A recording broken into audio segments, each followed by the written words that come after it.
మీరు కూడా ఇలాంటి సాహసాలు చేయకండి. చెయ్యి కాలిపోతుంది. చప్పుడు కాకుండా స్పూన్‌తో తీసి పక్కన పెట్టేసింది మా అక్కయితే. అదంతా పక్కన పెడితే ఇవాళ మంచి రెసిపీ అయితే ప్రిపేర్ చేసింది. ఎలా చేసిందో చూసేద్దాం. మంచి లీఫీ వెజిటబుల్ కర్రీ అయితే ప్రిపేర్ చేయబోతుంది. ఎలా చేస్తుందో ఏంటో మీతో పాటు నేను చూసేస్తూ చెప్పేస్తాను కదండీ. దీనికోసం అయితే పచ్చిమిర్చి, ఇంకా ఆనియన్ తీసుకొని సన్నగా తరిగి పక్కనైతే ఉంచుకోవాలి. తర్వాత చుక్కకూర కూడా బాగా వాష్ చేసి మనమైతే చిన్న చిన్న ముక్కలుగా కట్ చేసి అయితే ఉంచుకోవాలి ఆకునైతే. తర్వాత ఒక గిన్నె తీసుకొని దాంట్లో ఆయిల్ వేసుకొని జీలకర్ర, ఇంకా ఆవాలు, కొంచెం ఒక 2, 3 మెంతులు అయితే యాడ్ చేసుకుంది. తర్వాత దాంట్లో ఆనియన్స్ ఇంకా పచ్చిమిర్చి యాడ్ చేసి పసుపు, అల్లం వెల్లుల్లి కూడా యాడ్ చేసి బాగా మిక్స్ చేసింది.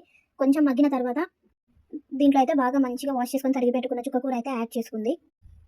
చూసారు కదా పాపం ఒక్క చేయితో కెమెరా, ఇంకో చేయితో కర్రీ అంటే హ్యాండిలింగ్ కొంచెం కష్టం కాబట్టి అలా అయిపోతుందనమాట. ఇలా చుక్కకూర అయితే యాడ్ చేసుకోవాలి. మంచిగా లీఫీ వెజిటేబుల్స్ తింటే చాలా హెల్తీ అండి అసలు బాడీకి అయితే. మనం దీంట్లో వాటర్ వేయకున్నా కూడా అదంతా కదా వాటర్ అయితే బయటకు వచ్చేస్తుంది బాగా ఉడికిన తర్వాత. చూసారు కదా ఒక 5 మినిట్స్ అలా మూత ఉంచితే ఇలా అయిపోయింది. అలాగే ఇంకొక 5, 10 మినిట్స్ ఉడికించుకుంటే మనకైతే కర్రీ రెడీ అయిపోతుంది. చాలా ఈజీగా ఇంకా టేస్టీగా అయితే ఉంటుంది. అయ్యో ఇంకా కర్రీ అయిపోలేదండి, కారం కూడా యాడ్ చేయాలి కొంచెం.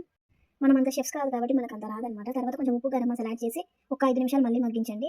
లాస్ట్ బట్ నాట్ లీస్ట్ కొత్తిమీర అయితే పక్కా యాడ్ చేయాలి కదా. కొత్తిమీర యాడ్ చేస్తే చూసారు కదా ఫైనల్ లుక్ చాలా టేస్టీగా ఉంది. తప్పకుండా ట్రై